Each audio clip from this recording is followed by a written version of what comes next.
Kagabi sa PBB 8.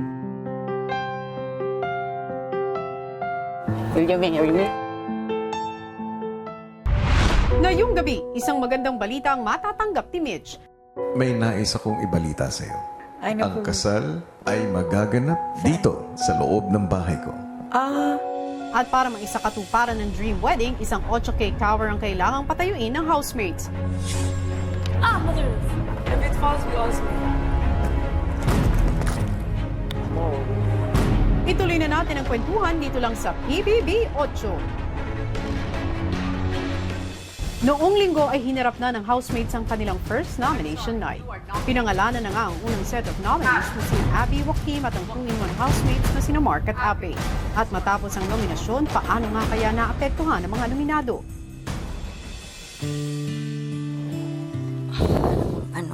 Para sa akin, wala akong nakikita kay Abby. Tukuk! Gutom na ko. Huwag kang mag-ano. Wala kang ginawa. Good night daw eh. Ikakaano ng lahat. Ang daming nagulat. Kailangan mo maging malakas. Naniniwala kung hindi ka lang dito maniwala. Siyempre, kuya, tinatry ko pa rin na tanggapin yung katotohanan, kuya. Para makakalimutan ko, kuya. Siyempre, gusto ka rin mag-spend time sa mga housemates, kuya. Kilala mo sarili mo. Malakas ka, Wala Abby. Ikaw akong pa. nakikitang Samantala habang nagluluto ang ibang boy, si Joaquim kapansin-pansin at tahimik. Naisip ko na kahit ano mo ka-plan, kahit ano mo ka-strategize at isip sa mga bagay, if God has other plans, hindi mo yan maiiwasan. Na-realize ko, if I go, I'd still be thankful. I'd still have a lot of doors open for me. Obviously, I'd want to stay. And if I stayed, what would I do? And what I would do po was I think I really need to start thinking more with my heart. Sa garden area, nagbukas naman ng saloobin si Ape tungkol sa pagiging nominado. kung totoo naman ay nagpakita ko ng bad. And Ako talaga. ganun ako eh. Expected na po ako na nandun po ako kasi tanggap ko naman po sa sarili ko din po at alam ko rin naman po na may mga bagay na nagawa ko.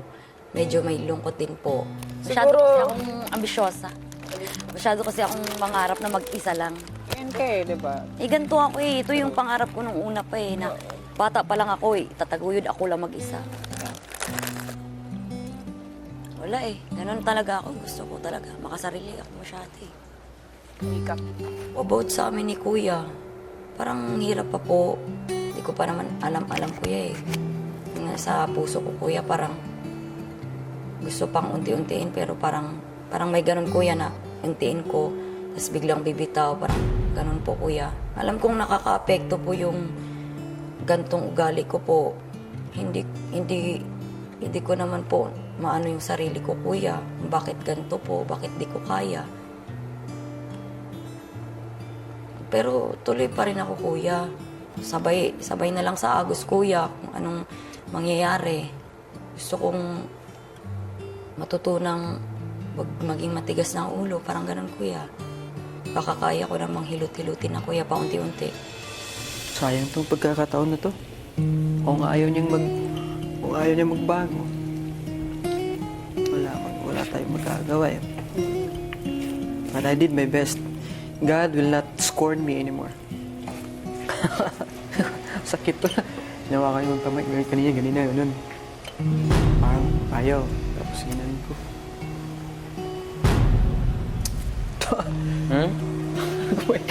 Tigas talaga po. So hard. So hard. Kala ko, bati na kayo. Ay, no.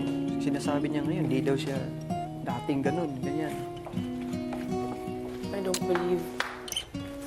Family is family. Parang nasasaktan din sa reaksyon ng kapatid ko kasi pinaparinggan niya ako na hindi naman daw siya dating ganun. Kulang na lang na sabihin niya na hindi siya dating ganito nang hindi pa ako dumating. Parang ganun po yung naiisip ko eh. Tapos nang hinawakan ko yung kamay niya kanina, para bang ayaw niya. Masakit na reaction po pero alam ko naman na kaya ko pa. Hanggang sa hapunan, maila pa rin si Ape at tila naiilang sa kanyang Kuya Mark. Woohoo! Let's eat!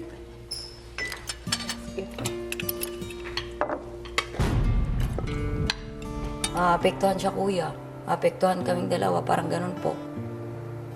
Kasi magkapatid kami kuya, pero iba po kami talaga iba kami ng ugali kuya eh. Iba kami ng galaw, iba kami ng parang ganun kuya. Matapos kumain, nag-usap muli sina Yamyam at Mark. Laki ng pinagbago ng kapatid ko, no? Nang sumala dumating ako. Bakit ba kasi ang tigas niyang puso niya pero hindi natin mabiblame yung mga ganyan kasi siguro sa mga pinagdaanan niya siguro sa buhay. Kasi dapat siya mag-isa, siya ay lang mag-isa na tataguyod sa pamilya niya. Ayaw niya ng tulong, ganun. Pwede naman niyang gawin yun. Ang problema, isa na ako kami dito eh. Yan lang, dapat tanggapin niya yan. Pero kung ako lang kung ako ang nasa sitwasyon niya, bakit naman hindi kita tatanggapin? Kung magiging 2-in-1 tayo, mas lamang tayo sa isa. Pero at least tol, ginagawa kong lahat na nakakaya ko. Hindi ako parang hindi ako magigilty kung sakali. Ano sa palagay mo ang magiging epekto ng pagiging nominado ninyo? Ang magiging epekto nito sa aming samahan po, ako po ay handang magpatuloy kahit masaktan. Kaya ko pong makitungo sa kanya bilang isang housemate at saka bilang isang kuya. Ang sa kanya naman, parang sa palagay ko po mukhang didistansya uli eh. Tapos hindi niya pa rin matanggap-tanggap na andito ako. Kahit na ilang beses ko nang gustong mag-reach out sa kanya. Ang dapat na gawin ko dito ay yung walang hanggang pag-unawa. Bilang nakakatandang kapatid, hihingin ko muli ang tulong mo. Opo. Gustong-gusto kong gawin ko. Sana ay huwag mong susukuan ang kapatid mong si Ape. Hindi ko po yan susukuan, kuya. Mas nalalaman ko pong kailangan niya ako ngayon eh.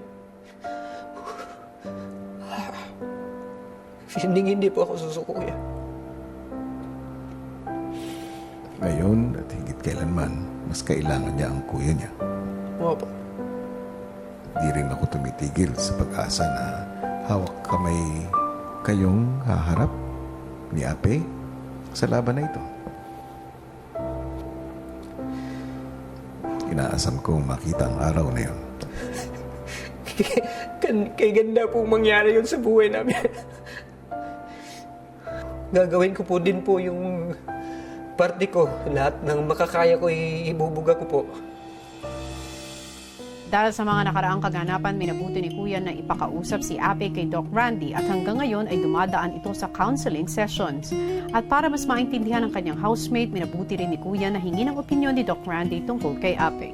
Yung pag-uugali na pinapakita ni Ape, mga signs ng inflexibility o yung pagiging stubborn. Kung ano yung pag-uugali niya, hindi niya babaguhin. And yun ay galing sa mga traits niya, yung mga characteristics niya.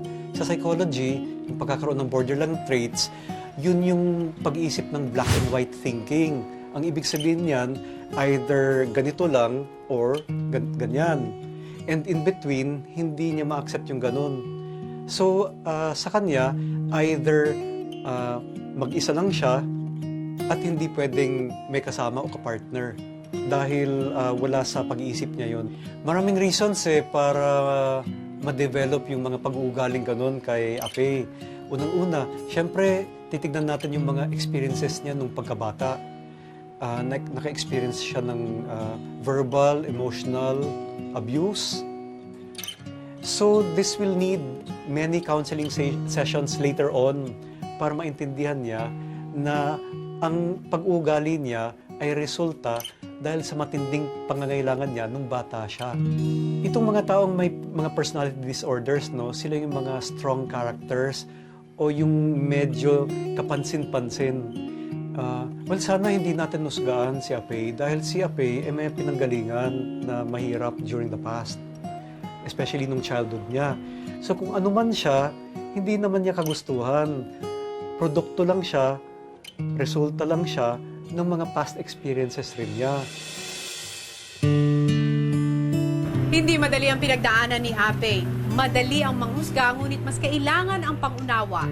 At sa walang hanggang pagmamahal ng kanyang Kuya Mark, ay umaasa kaming mas mapapadali para kay Ape ang proseso ng pagtanggap at pagkilala sa tunay na sarili. Hello Philippines and hello world! And speaking of pagmamahal, bilang selebrasyon ng Love Month, kitang-kita nyo naman na namamayagpag ang rainbow love colors dito sa harap ng bahay ni Kuya. Kaya kung ako sa inyo, naku, pumunta na kayo dito at magpa-picture na. At syempre, huwag nyo na rin kalimutang i-share ang inyong mga love stories sa inyong mga social media accounts using the hashtag PBB Rainbow House. Love wins talaga ngayong buwan ng Pebrero dahil hindi lang yan ang ating isa-celebrate. May happily ever after pa na manggaganap ngayong linggo. At ang big news ni Kuya, narito panoorin yung lahat. Sa confession room, kinamusta ni Kuya si Mitch. Mas masaya ka ba ngayon dahil meron ka ng suot-suot na ibang singsing? Ay, opo, syempre. Sobrang happy. Patingin nga. Ang gusto ko po talaga sana, ako yung mag-propose po sa kanya. Ayun, inunahan niya naman po ako. Sobrang tuwa po, sobrang saya. Na syempre may kilig factor talaga. Parang wow, ang haba ng hair ko. O ngayon at meron ka ng engagement ring. Opo. Ang susunod siyempre nito ay Kasal. kasala na. Opo.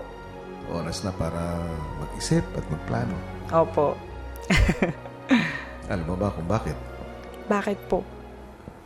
May nais akong ibalita sa iyo. Ano po yun? Ano Ang po? kasal Opo. ay magaganap dito sa loob ng bahay ko. Ah, totoo po. At ito ay napag-usapan na rin namin ni Dudes. Hala. Thank you po, Kuya. Bakit?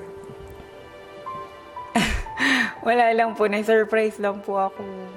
Malaking pasasalamat po talaga.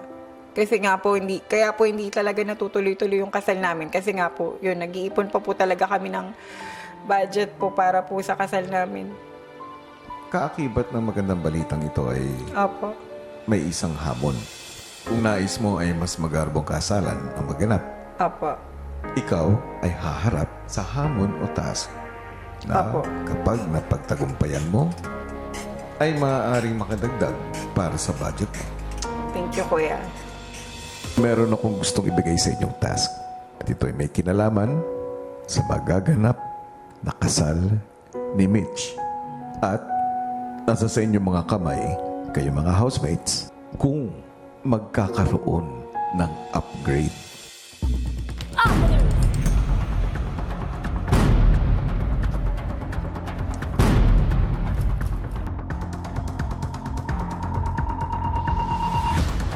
Sa panibagong araw sa bahay ni Kuya, si Yam Yam may napansin.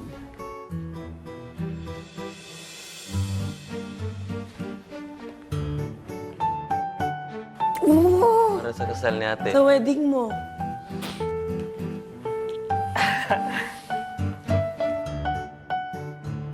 Iba-iba yung presyo nito. Wala. No? Ito yung pinaka lower price and then pataas. Kasi nakikita ko pansin ko sa standard ng cake, Siyempre gusto mo lahat ng bisita mo, di ba, mabubusog. Push yan, Mitch.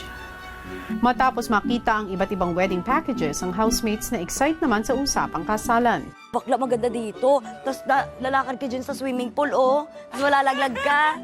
Ito yung magandang place, promise. Tapos may ano dito. Baka umulan. Kasha yung mga bisita dito. Ha? Hindi kasha. Doon sila bakla maghintay. Doon ang reception. Dito ang magaganap ang Aido. Yes. Aido. Makalipas ang ilang oras, pinatawag ni Kuya si Ate at Joaquin sa confession room. Kaya ako kayo pinatawag dito, dahil meron akong gustong ibigay sa inyong task. At ito ay may kinalaman sa magaganap na kasal ni Mitch. Sa kasalukuyan, bilang regalo ko na rin sa kanila, binibigay ko kina Mitch at kay Dudes yung basic package At nasa sa inyong mga kamay, kayo mga housemates, kung magkakaroon ng upgrade. At kayong dalawa ang inaatasan kong leaders para sa task nito. Okay. Sa task na ito, kailangan nilang makabuo ng cake na may 8 layers gamit lamang ang playing cards o baraha. Para sa unang layer, kailangan nilang mapuno ang buong circle or circumference ng table na pagbubuuan ng 8 cake. Habang pataas ang layers, ay maaari namang lumiit ang circle na parang tunay na 8-layered wedding cake.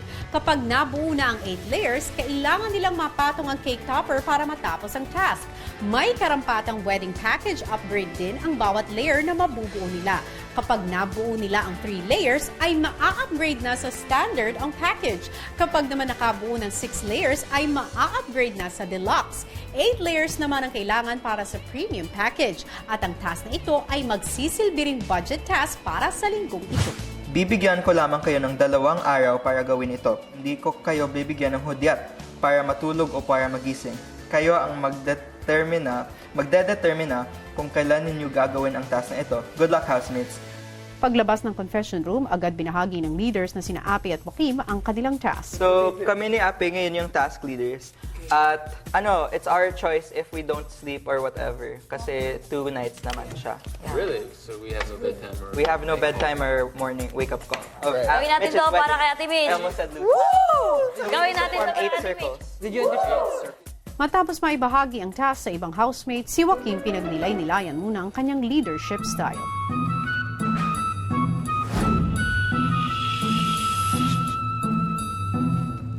Guys, pwede muna mag-usap. I think may sasabihin ako. Kuya Mark. So, sige. Kami ni Ape yung task leaders. And I have a specific style of leadership wherein I try na lahat tayo may isang boses. So, siguro first, I know na maraming side conversations going on. So, siguro better if there's like one voice at a time para lahat tayo nagkakaintindihan. So, now that we understand this and we know how to communicate with each other, so I've devised like a method. So, kunwari, let's call it SNORE, S-N-O-R-E. S first is system. System is how we should put up the cards. Kasi we can put it up like that, we can put it up like that, and then N is number. Because we have 60 decks with 54 cards per deck. That gives us 3,240 cards. So baka mauubusan tayo. After N is order, what do we do first? And then R is roll, who does what? Finally, E is everyone sleeps. Because we need to decide who sleeps when. Kasi for me, if it were only up to me, gusto ko sana first night pa lang tapos na para wala nang problemahin. Pero baka yung iba, hindi sila makaka-perform. They can't perform well if they're sleepy, ganon. Right? I think that's really the litmus test of effective leadership. How your constituents react and how they feel. Because leaders are kind of like public servants po. And I was observing the housemates po, all of them were in high spirits.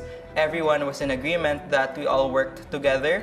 And that's really what a leader's job is.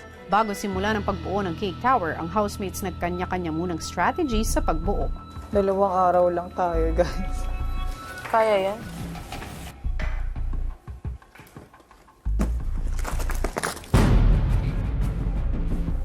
Mother! If it falls, we all smile. Samantalang si Mark mukhang may naisip na magandang technique. Dapat systematic yung paglagay ng tiles. Yeah. Yung triangular po, pwedeng tatayo yun kasi nakapatayo po ako ng 3 piraso lang po ng kahoy na ginagawang upuan. Napag-isip-isip ko na pwedeng gawin po sa baraha at yun, tumayo naman po. Yan! Yeah! Got a strong idea. Nagagamit yung pagiging carpentry natin dito, tol. Matapos ang kanya-kanyang ensayo, ilang sandali pa, sinimulan na nila ang pagbuo ng unang layer gamit ang technique ni Mark. Sana 8 layers para meron tayong pagkain. At bonggang-bonggang kasana ang magaganap.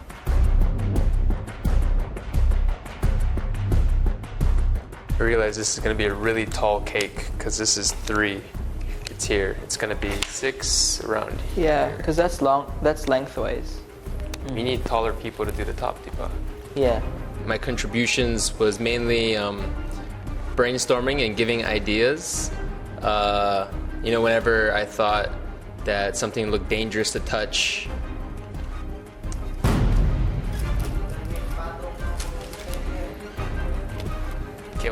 4 is about here. Unti-unti namang nabuo ang unang layer ng cake.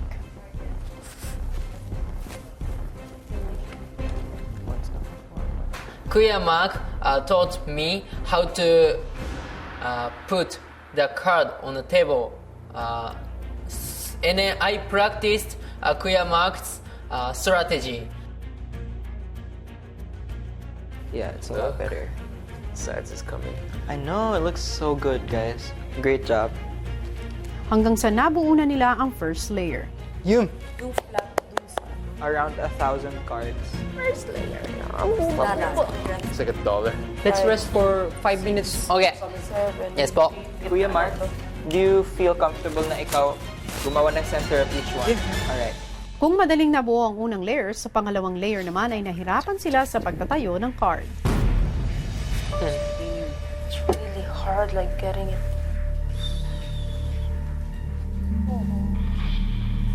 Oh. Sorry, it's fine, it's fine. The first layer is good, but second layer is it's so difficult because very slippery. Kuya, should you do this one? Uy! Si Ape nilutuan ng lugaw ang mga kasama na abala pa rin sa pagsubok na buuin ang second layer. Maya-maya nagpasya muna silang kumain. Tikman nga natin, Day. Let's go, guys. Wow. Good. Thank you so much. You're welcome. Kain mo na po. Kain mo na, pose.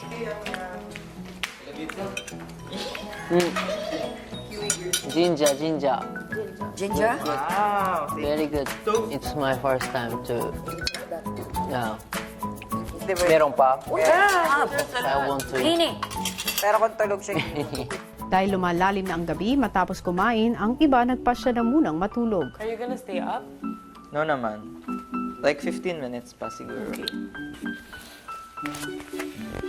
Go to sleep. Yeah.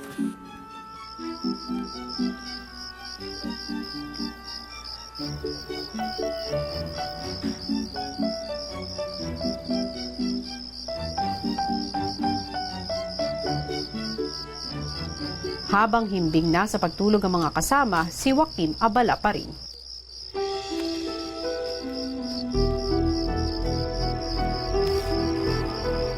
I didn't think it was a 9-person task. I honestly think I could have finished it all by myself.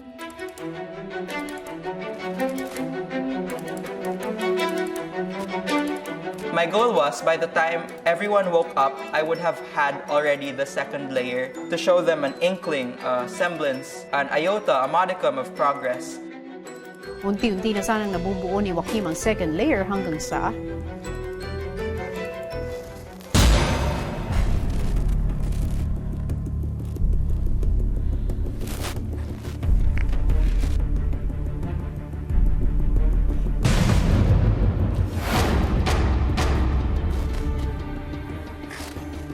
I kind of also wanted to show that I'm the gifted go-getter, and being a go-getter means doing literally whatever it takes as long as I get the job done. Don't drop it. Don't drop it. Do not drop it, okay? Do not ever drop it.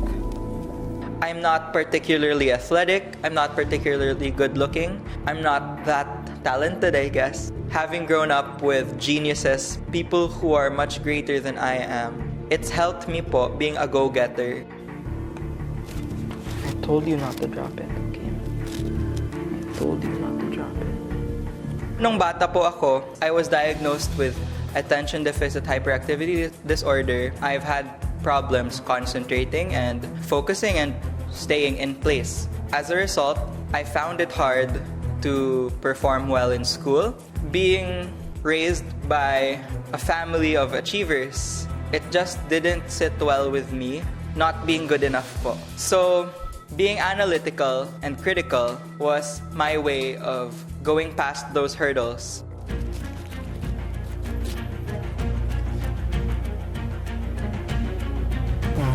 Very good. Very, very good kid. You're doing great, baby. Ever since I started thinking more, I've learned to apply that in everything I do with my life because I want to strive for excellence.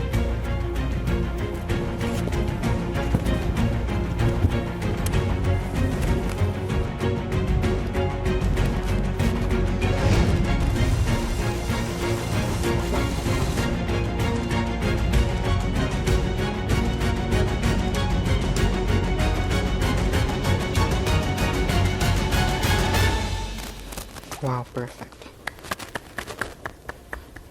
Yay, look at that. Hollow. Very big hollow there. Isang bend lang yan ng card.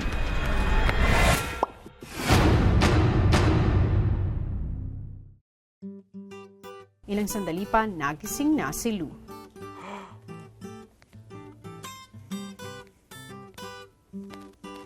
Once everyone's ready, I can explain what I did and then I'll sleep after. Maya-maya pa, nagsimula na ring magising ang iba pa nilang mga kasama. Yun pa rin technique Mamaya. ng gabi.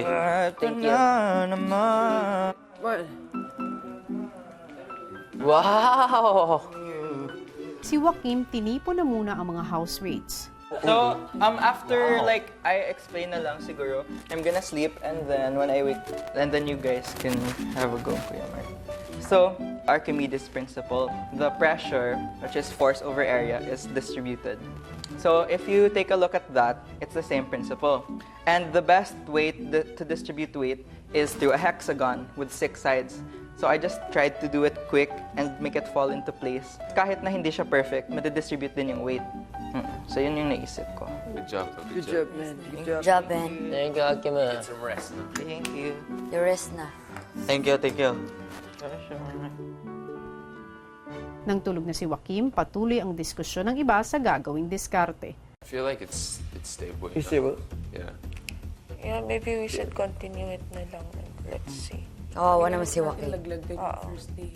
So, Siguro, kaya naman siguro. Basta kung saan yung matibay din na haligi, kung pwede doon na lang din magsimula. Si Mark mukhang di makampante sa naging diskarte ni Joaquim. Second base pa yan. yeah. Once, isang card lang yung Isa lang. everything for. Yeah, isang bend lang yan ng card. You look this part here, Andre. Yeah. Appreciate muna natin. I-try natin yung best natin kasi kawawa din si Joaquim. Tara. He tried his best. Tara. We're just gonna continue it. Pero pag may bumagsak talagang kailangan ayusin ulit. Tsaka yung effort ng tao. Oh, see? Very hollow. Looking at the structure inside here and imagining 6 more layers on top with this. Oh my. Yay, look at that. Hollow. Very big hollow there. It won't bear the load. You can look at here. Ay, there's space. Yeah, see? Like rooms. See? Yeah. I want to restart the way how he started it, but closer. Abangan bukas! Wait, Joaquim, we tried to re-strategize. Tinanggal namin yung mga nasa babaw, tapos... Diba, so... Fruit Ninjas. Kailangan ninyong tamaan ng cards.